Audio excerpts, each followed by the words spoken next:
Student, welcome to Genic education. तो आज बात करेंगे हम लोग क्वेश्चन पे जो हमने कल पढ़ा था, उस पे बेस्ड जो क्वेश्चंस होंगे उसके बारे में डिस्कस करेंगे। उसके बाद देखेंगे पोस्ट डिफ्लेक्शन एक्सेलरेशन एक टर्म होता है, वो कहाँ से आता है, क्यों आता है। ठीक है, तो सबसे पहले क्वेश्चन डिस्कशन करते हैं जो हमने कल पढ़ा था इलेक्ट्रोस्टैटिक डिफ्लेक्शन का। ठीक है, तो इस क्वेश्चन में क्या बोल रहा है, calculate the maximum velocity of the beam of electrons in a CRT having anode voltage of 1000 volts. Assume the electrons to leave the cathode with zero velocity. Charge of electron and mass of electron are given.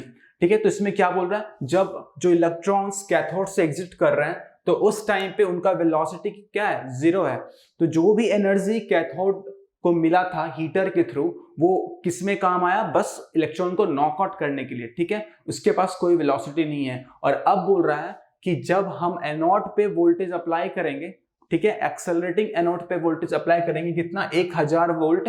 ठीक है, तो जब वो आपके पास deflection plate पे पहुंचेगा, vertical deflection plate पे पहुंचेगा, उस टाइम उसका वेलोसिटी क्या होगा। मतलब इनडायरेक्टली क्या पूछ रहा है, VOX का वैल्यू क्या होगा। तो आपको डायग्राम क्लियर होना चाहिए। ये हमारे पास क्या था, ठीक है, ये हमारे पास कैथोड था, लीव द कैथोड, यहां से इलेक्ट्रॉन निकला, फिर यहां ग्रिड हम लगाते थे, फिर यहां पर एक्सेलरेटिंग एनोड था। ठीक है, ये फोकसिंग एनोड था, और यहां पे अगेन एक्सेलरेटिंग एनोड था, और यहां पर हमारे पास वर्टिकल डिफ्लेक्शन प्लेट या फिर हॉरिजॉन्टल प्लेट बोल सकते हैं इसको। ठीक है, तो जब बोल रहा है ये इलेक्ट्रॉन जब यहां पे आया था, उस समय इसका वेलोसिटी क्या होगा, V(x). तो इसका वैल्यू बताओ मुझे। और आपके पास इन दोनों जो एक्सेलरेटिंग एनोड है, इसका जो पोटेंशियल दिया हुआ है वो कितना दिया हुआ है, 1000 वोल्ट्स। ठीक है, तो मैंने क्या बोला था आपको, जब मैंने कल पढ़ाया था तो कंजर्वेशन ऑफ एनर्जी लगाया था V(x) को निकालने के लिए। तो अगर हम लोग क्या करेंगे, कंजर्वेशन ऑफ एनर्जी लगाएंगे। ठीक है, तो इलेक्ट्रॉन्स यहाँ है और ये इतना डिस्टेंस ट्रेवल करता है। ठीक है, तो कंजर्वेशन ऑफ एनर्जी में हम इनिशियल एनर्जी निकालते हैं और फाइनल एनर्जी से आपके पास क्या करते हैं, इसको इक्वेट कर देते हैं। तो जब यहाँ पर था ये, तो इसके पास कौन एनर्जी था, एक काइनेटिक एनर्जी कितना था, 0। ठीक है, तो ½ MeV इनिशियल स्क्वायर प्लस जो पोटेंशियल एनर्जी था, किसके वजह से आएगा पोटेंशियल एनर्जी, जो हमने एनोड यूज किया, वो कितना होगा, EV(a). और जब फाइनली यहाँ पर ये पहुंच गया था, ठीक है, तो V(a) नहीं लग रहा था, बट उसके पास एक वेलोसिटी था। तो वेलोसिटी कितना था, ½ MeVOX का whole square plus potential energy 0 था। और इनिशियल वेलोसिटी भी इलेक्ट्रॉन का क्या गिवन है, 0 गिवन है। तो अगर इनिशियल वेलोसिटी 0 गिवन है, तो ये क्या हो जाएगा, आपका टर्म पूरा 0 हो जाएगा। तो बचेगा क्या है, EV(a) इक्वल टू ½ MeVOX का होल स्क्वायर। तो यहां से क्या आ गया, 2EV(a) upon ME equal to V(x) का होल स्क्वायर। ठीक है, तो V(x) कितना आ जाएगा, √2EV(a) अपॉन ME। और हमारे पास सभी का वैल्यू गिवन है। 2 टाइम्स इलेक्ट्रॉन का चार्ज कितना है, 1.6 into 10⁻⁻19 coulomb into V(a) 1000 volts upon ME। Mass of electron कितना गिवन है, 9.11 इंटू 10⁻31 kg। ठीक है, तो इसका जब आप कैलकुलेट करेंगे तो आपके पास कितना आंसर आएगा, 1.87 इंटू 10⁻7 मीटर पर सेकेंड। ये आपका आने वाला है V(x). ठीक है, और ये आंसर सभी का आना चाहिए। समझ में आ गया। तो ये एक सिंपल क्वेश्चन था जो हमने कल पढ़ा था, उस पे बेस्ड। ठीक है, नेक्स्ट क्वेश्चन हम लोग देखेंगे किस पे, डिफ्लेक्शन पे बेस्ड। ठीक है, और उसमें भी हम लोग देखेंगे क्या, sensitivity, deflection factor and all that. ठीक है, तो नेक्स्ट क्वेश्चन हम लोग देखते हैं question. A CRT has an anode voltage of 2000 volts and parallel deflecting plates 2 centimeter long and 5 mm apart. The screen is 30 centimeter from the center of the plate. Find the input voltage required to deflect the beam through 3 centimeter. The input voltage is applied to the deflecting plate through amplifier having an overall gain of 100. ठीक है, तो इसमें जो बोल रहा है पहले उसको ड्रॉ करते हैं, समझते हैं। तो क्या बोल रहा है, हमारे पास एक हॉरिजॉन्टल प्लेट है जिसका डायमेंशन गिवन है। डायमेंशन कितना दिया हुआ है, इन दोनों प्लेट के बीच का जो डिस्टेंस है ये कितना बोल रहा है, 5 mm अपार्ट। और यही क्या होता है हमारा D। और इसका लेंथ कितना दिया हुआ है, एल ऑफ डी कितना दिया हुआ है, एल ऑफ डी दिया हुआ है 2 सेंटीमीटर लॉन्ग बोल रहा है, ठीक है। और जो डिफ्लेक्शन टेक प्लेस हुआ यहां पे वो कितना हुआ है, ये y इक्वल टू कितना बोल रहा है 3 सेंटीमीटर, ठीक है। और इसके सेंटर से जो स्क्रीन है वो कितना दूर है 30 सेंटीमीटर, ठीक है। और इसका कुछ पोटेंशियल होगा यहाँ पे v of d deflecting plate का, ठीक है। और यहाँ पर जो हमारे पास एक्सेलरेटिंग एनोड था उसका पोटेंशियल कुछ v ऑफ a होगा। अब मुझे बताओ जो डिफ्लेक्शन टेक प्लेस हुआ है d वो कैसे आता है, डिफ्लेक्शन d क्या होता है, d क्या होता है हमारे पास, d equal to l small l into V of D upon 2 times d into V of a, यही होता है डिफ्लेक्शन, ठीक है। अगर ये होता है डिफ्लेक्शन आपके पास तो क्या हमारे पास L गिवन है, स्मॉल एल डी गिवन है, 2 पता है, D पता है, V ऑफ A पता है, तो V ऑफ D निकल सकता है क्या, V ऑफ D क्या हो जाएगा यहां से D into 2D V of A upon L D.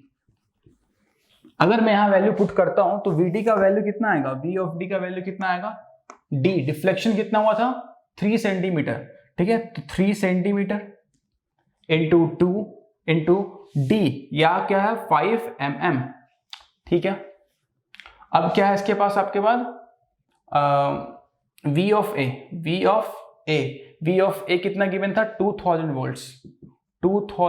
Volts, ठीक है, अपॉन कैपिटल L कितना था 30 centimetre into small L D, तो वो कितना है 2 सेंटीमीटर, तो सेंटीमीटर कैंसल आउट, ये हो जाएगा 10, ठीक है।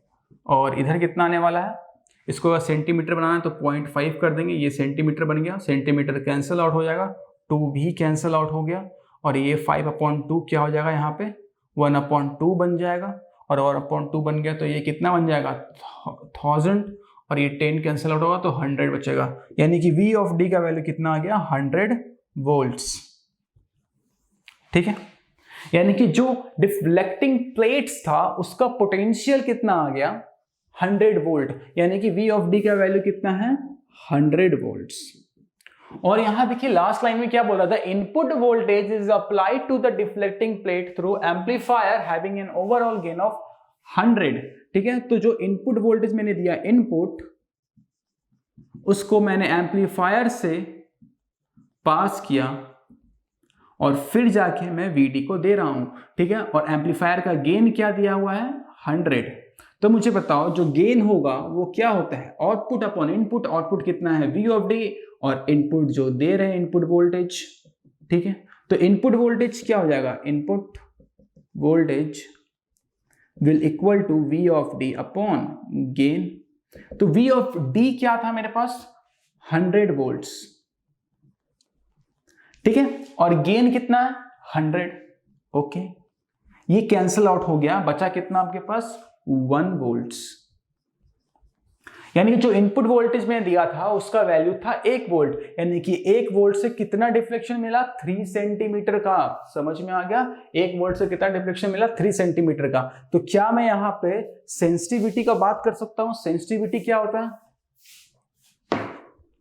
सेंसिटिविटी मैंने क्या बताया था, deflection upon V of D, deflection कितना था 3 सेंटीमीटर, और V ऑफ D कितना आया था 100 वोल्ट्स, यानी कि 0.03 सेंटीमीटर पर वोल्ट्स,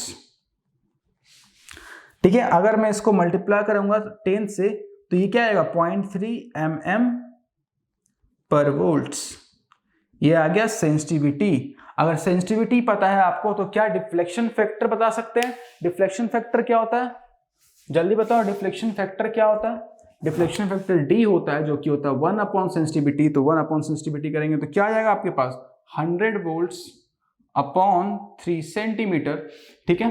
तो ये कितना आने वाला है आपके पास 33.33 वोल्ट्स पर सेंटीमीटर, समझ में आ गया डिफ्लेक्शन फैक्टर। तो इतना कुछ इस क्वेश्चन में आपको जानने लायक था, और मैंने प्रीवियस क्वेश्चन जो बताया था आप उससे जो कॉन्सेप्ट बताया था उससे रिलेट कीजिए और चीजों को समझिए अच्छे से, ठीक है। तो अब हम लोग कुछ बात करते हैं पीडीए, ठीक है। पीडीए के बारे में आप लोग ने सुना होगा, सीआरटी में पीडीए क्या होता है। तो इसका जो फुल फॉर्म होता है वो होता है पोस्ट एक्सेलरेटर्स या फिर पोस्ट एक्सेलरेटिंग ट्यूब्स, ठीक है। तो इसका यूज क्यों पड़ा, सबसे इंपॉर्टेंट तो ये क्वेश्चन अराइज होता है कि क्यों इसका यूज पड़ा। तो अगर आप देखें, हम लोग जो सिग्नल अप्लाई करते थे वो किस पे करते थे, वर्टिकल प्लेट पे, ठीक है, सॉरी हॉरिजॉन्टल प्लेट पे वर्टिकल डिफ्लेक्शन करवाने के लिए इलेक्ट्रॉन बीम का। और इलेक्ट्रॉन बीम के पास एक एक्स एक्सिस में वेलोसिटी होता था, वो वेलोसिटी किसके वजह से होता था, एनोड के वोल्टेज की वजह से, ठीक है। तो एनोड के वोल्टेज की वजह से उसके पास एक एक्स डायरेक्शन में वेलोसिटी आता था, और जब हम डिफ्लेक्टिंग प्लेट पे वोल्टेज लगाते थे तो डिफ्लेक्शन मिलता था हमें। तो अगर जो हम फ्रीक्वेंसी इनपुट ले रहे हैं सीआरओ में, और वो कहाँ फ्रीक्वेंसी अप्लाई हो रहा है, आपके डिफ्लेक्टिंग प्लेट पे, तो अगर वो फ्रीक्वेंसी 10 मेगाहर्ट्ज से ज्यादा हो, कितना हर्ट्ज, 10 मेगाहर्ट्ज से ज्यादा हो, तो एक प्रॉब्लम अराइज होता है, ठीक है। और उस प्रॉब्लम के सॉल्यूशन के लिए हम लोग पीडीए यूज करते हैं। तो प्रॉब्लम क्या है कि जैसे ही आपका जो इनपुट सिग्नल है उसका फ्रीक्वेंसी 10 मेगाहर्ट्ज से ज्यादा हो जाएगा, तो जो हमारा ट्रेस है सीआरओ के स्क्रीन पे वो क्लियरली नहीं दिखता है, मतलब ब्राइट नहीं दिखता है, समझ में आ रहा है।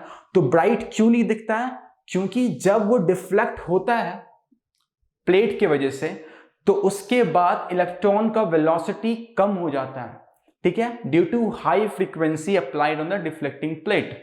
अब अगर वेलोसिटी कम हो गया तो वो हिट करेगा स्क्रीन को विथ अ लो वेलोसिटी, और उसके वजह से क्या हुआ, ब्राइटनेस भी लो होने वाला है। तो हम लोग क्या चाहते हैं कि वो हाई वेलोसिटी पे हिट करे फॉस्फोरस स्क्रीन को, सो दैट ब्राइटनेस ज्यादा मिले, समझ में आ गया।